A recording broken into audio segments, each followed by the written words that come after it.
Okay, so why do we need to use declarative lookup rollup summaries? If you have a question and you say Salesforce has already have a rollup summary field, right? For example, if I go to the account and opportunity, an account and an opportunity have a master detail relationship, right?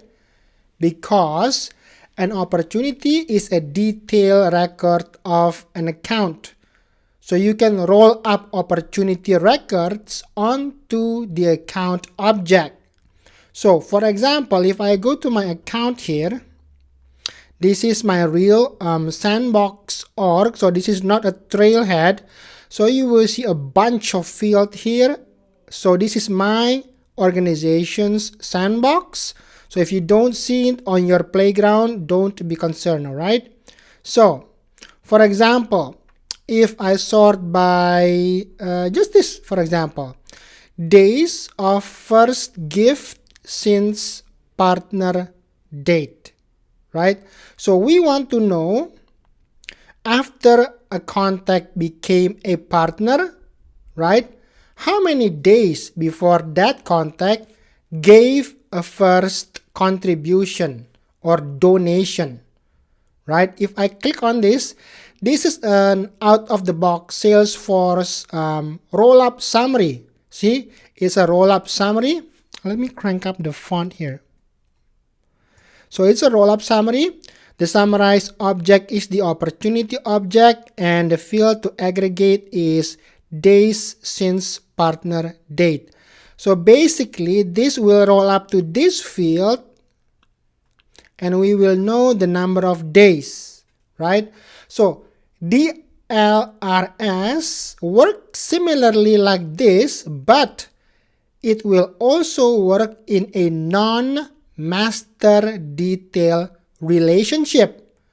Now, rollup summaries from Salesforce out of the box here can only work with a master detail relationship.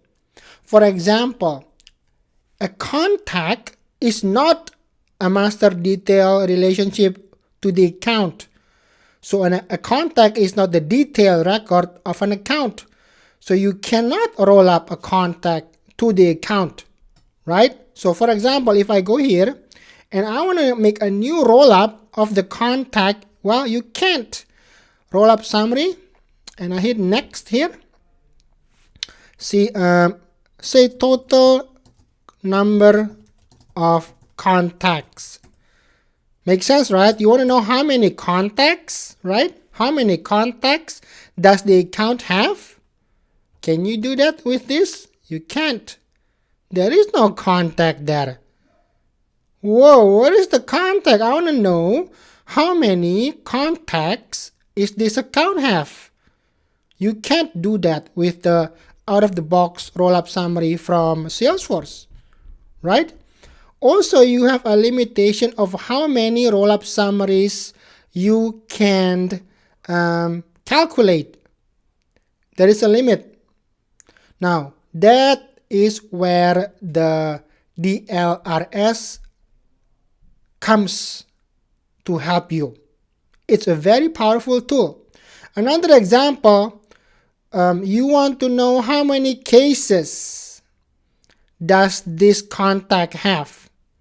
You want to count how many cases does this contact have, or how many total open case, for example, right? It's a simple count, a simple roll up. How many cases? You don't see a case here. You don't see a case object, so you can't roll it up. So there is a bunch of limitation on the out-of-the-box roll-up summary field that comes with the Salesforce object. That is where the declarative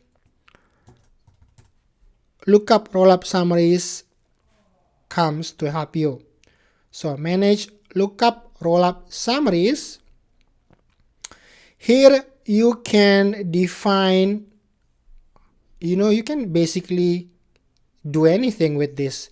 Your imagination is your limitation. I have a bunch of use case scenario that I want to explain one at a time. So one will be represented by one video. I will explain it slowly so you can know how you can use this powerful tool. So that is what I'm going to do in the next maybe 10 to 15 videos. Some of these are redundant, but I want to explain it one at a time. All right. So I will see you on the next video, starting with this contact with Facebook Messenger cases or case. All right. I'll see you on the next video. Bada bing, bada boom. Hit that subscribe button and explore new trailhead grounds and learn to implement the most useful and popular apps on the Salesforce App Exchange. And do yourself a favor, like this video, and you'll be surprised on how much more you understand when watching this same video after liking it.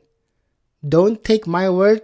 Watch this one more time after you like the video and see it for yourself. Bada bing, bada boom.